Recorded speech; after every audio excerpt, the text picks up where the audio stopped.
Bismillah ar-Rahman ar-Rahim wa salatu wassalam ala Rasulih al-Kareem. It's a pleasure to be here with you today to discuss an important topic at FII, the topic of dynasties of commerce or family businesses.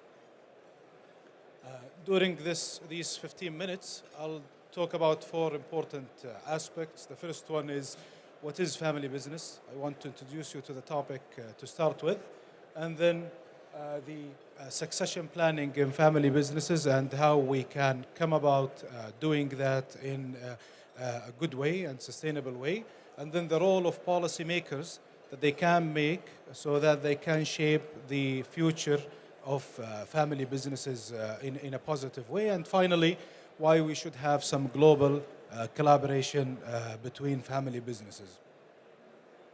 To start with, it's good perhaps to define family businesses. All sole proprietorships are family businesses because ideally we should see them prosper in the future and pass their businesses to their next gen in the future. Companies that are privately held with the families owning more than 50% are family businesses because of the influence exerted by the family on the decision making.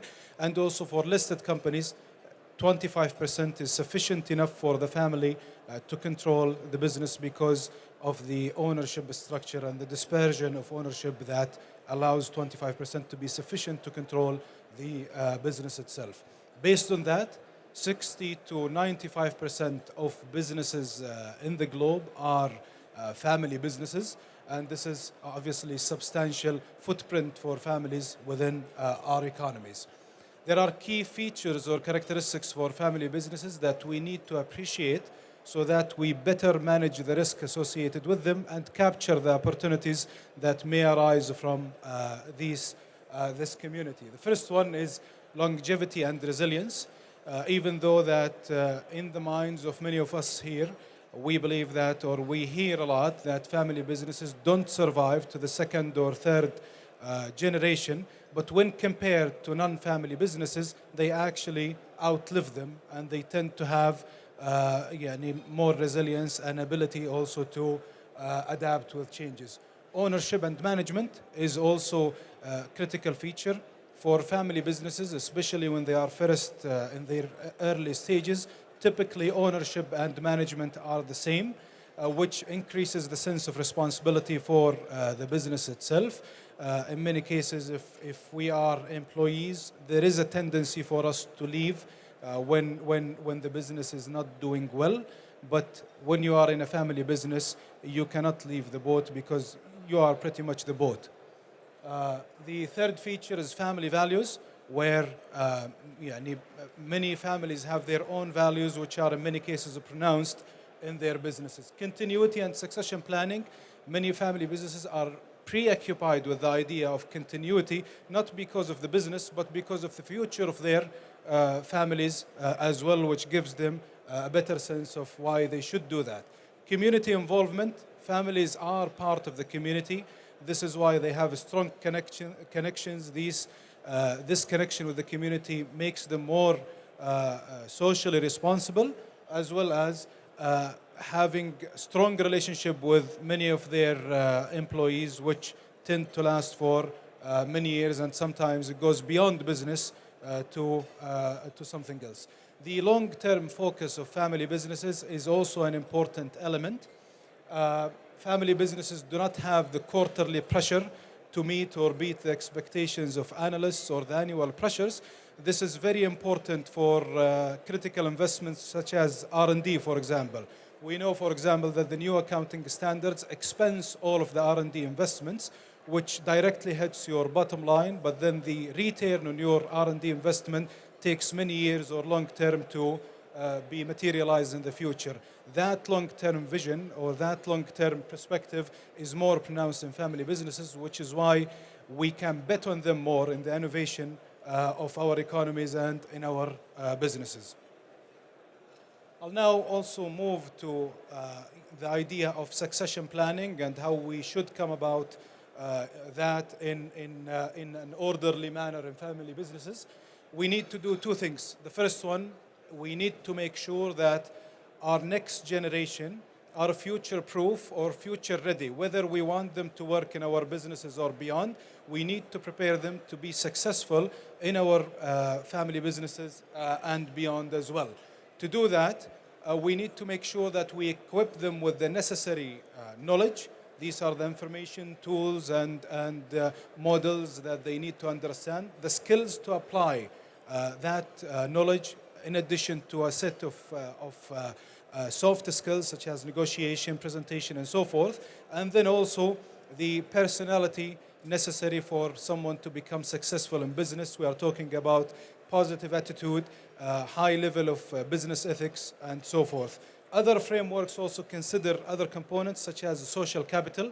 Here we discuss or we think about the set of networks that you have which are critical for the continuity of the business. How can we take these business networks and then pass them to the next generation in an orderly way? Many businesses are now, or families are now taking a proactive approach to do that. We have, for example, an example here from the kingdom where a Saudi family is taking every single individual of that family, analyzing their doing psychometric analysis, understanding or supporting them to chart their future, and then develop or put together a development plan for every individual. That development plan include coursework, include rotation within the business, board shadowing, and so forth. The second component, once we have our next gen, future ready, is to have a robust governance that is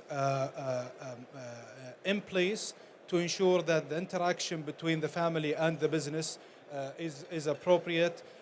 We put together employment policy for family members to ensure that when we hire family members, we do that in an objective way, in a way that looks for the sustainability and continuity for the family business. There is not one size fits all in terms of that policy. We observe many family businesses that are successful with their next gen all over the place in the business, and some other are hands-off approach where they are just limiting themselves to board seats, and both models are successful. What matters is you design the model that is aligned with the corporate culture, the family culture itself, and that it is documented and agreed upon before the event of succession or the engagement of the family members.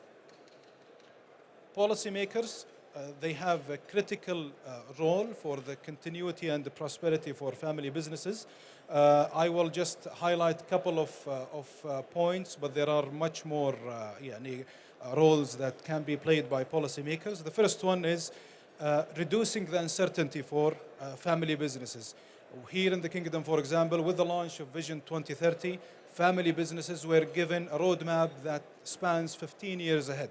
For many businesses, they quickly took that plan, understood the new opportunities or industries that are going to rise in the future, and they started to participate in them, and they also picked up some signals for certain industries that may not continue to flourish in the future, and then they try to avoid them. Additionally, the other 2 points as well is establishing centers for family businesses, like the National Center for Family Business in the Kingdom, which is basically acting as an orchestrator within the ecosystem to communicate with the government to ensure that we have the required regulatory environment for the continuity of family businesses. Developing high quality regulations. Today in the Kingdom, for example, the new corporate law enables families to have their family constitution as part of their article of association. Any family dispute is today not examined by the judiciary system or courts before exhausting alternative dispute resolution mechanism. Obviously, this requires setting up ADR centers. So now we have reconciliation center and arbitration center.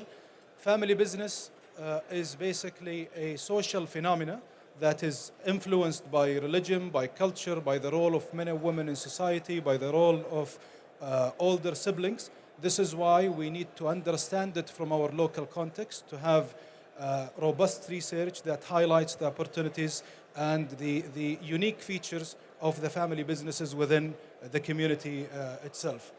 Public policy consultation. We are now also part of many committees at the national level where we can use that presence to communicate the interest and the needs for family businesses to public officials. I will conclude by discussing why it's important we should have global collaboration between family businesses, which I think is quite relevant to FII.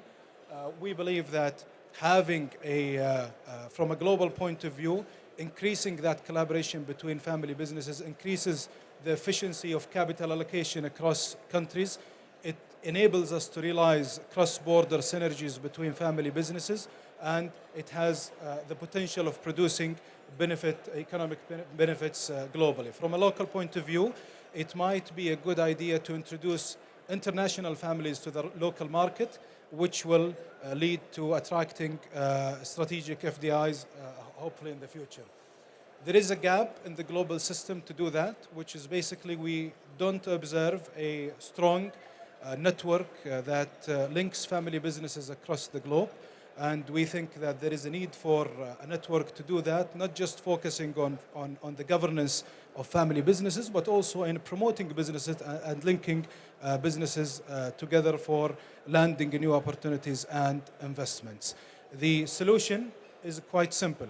Let's do that network, and hopefully this is one of the call of actions that we want to do through this initiatives.